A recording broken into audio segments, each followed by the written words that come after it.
You can say like the natural rate of unemployment or natural unemployment, or you can say natural rate of unemployment is the combination of frictional unemployment plus structural unemployment. Or you can say like this, because you know that frictional unemployment in structural unemployment exists in full employment situation, so we can say like this, natural unemployment also exist in full employment situation. After this we are going to discuss next involuntary unemployment. I hope all of you have understood the full employment meaning of full employment in a better way. But after this we are going to discuss involuntary unemployment. Please pause the video and note down this. See next. Involuntary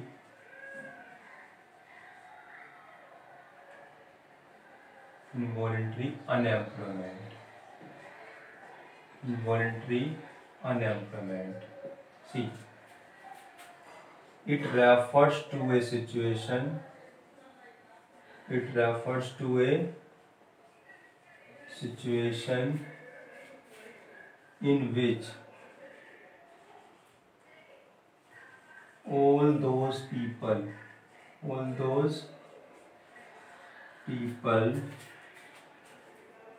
who are willing and able to work at the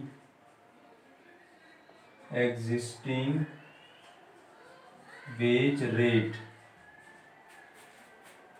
do not get work. I hope all of you have understood. Means it refers to a situation in which all those people who are ready or willing and able to work at the existing wage rate do not get work. This is the definition of involuntary unemployment. But listen, now it must be noted that only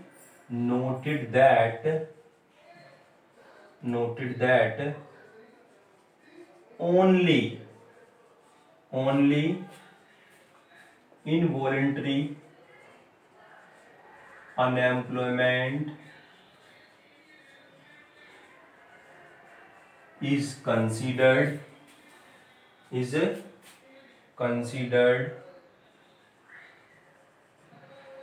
while estimating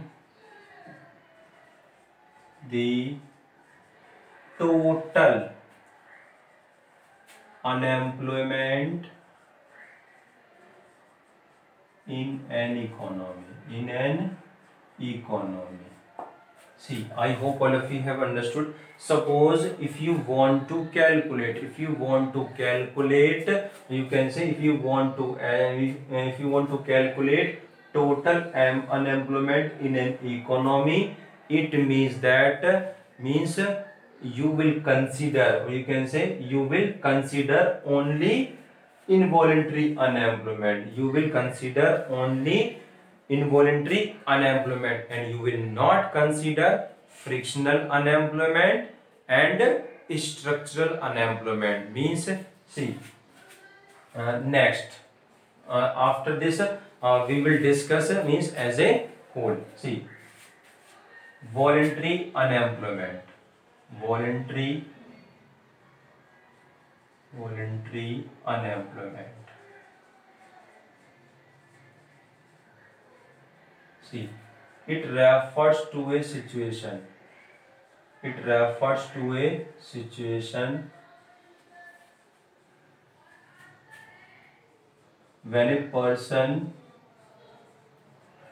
person is unemployed. When a person is unemployed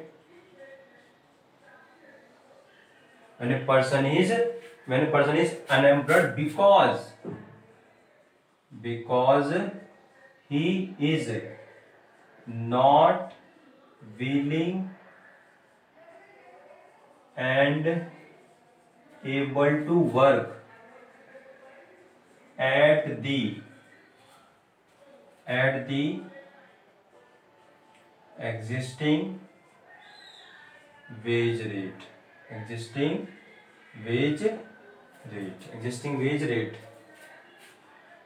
It must be noted that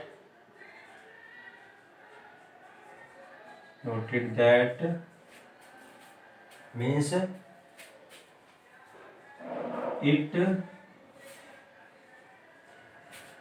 you can say it is not considered. You can say it is not considered. It is not considered while estimating the total unemployment in an economy. So this is the definition of voluntary unemployment. I hope all of you have understood. See, it is not counted. You can write here, it is not counted, or you can say right here, it is not. It is counted. It is counted. See, you know that we have discussed frictional unemployment. See, right, start from here. Frictional unemployment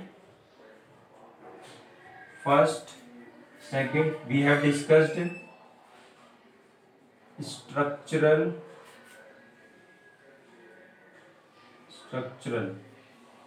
see structural unemployment. Third, we have discussed involuntary unemployment.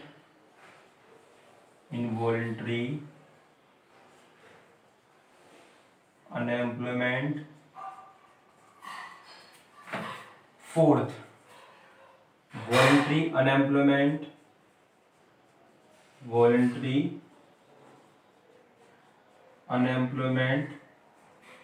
But listen carefully. Means suppose you want to calculate total unemployment in an economy. Suppose you want to calculate total unemployment in an economy, then you will count only this unemployment. Means you will not count this unemployment. You will not count this unemployment. You will not count this unemployment, because structural unemployment is a temporary unemployment. Means voluntary unemployment is temporary unemployment. Frictional unemployment is a temporary unemployment, but involuntary unemployment is not a temporary unemployment. I hope all of you have understood what is the meaning of full employment, what is the meaning of full employment in macroeconomics, and means under full employment condition there can be two types of unemployment: frictional unemployment and structural unemployment. All of you have understood the meaning of this and meaning of this. After this, all of you have understood meaning of this and meaning of this. But this point is most important. Which point? If you want to calculate total unemployment in an economy, then you will count only this unemployment. Means involuntary unemployment. You will not count, you can say you will not consider structural unemployment, you will not consider frictional unemployment, you will not consider voluntary unemployment. I hope all of you have understood this topic. Now chapter number 7 is completed. After this we will discuss chapter number 8. I hope this chapter is completed, and you see this chapter, I hope all of you have understood this chapter, and in my next video we will discuss chapter number 8. Please pause the video and note down this.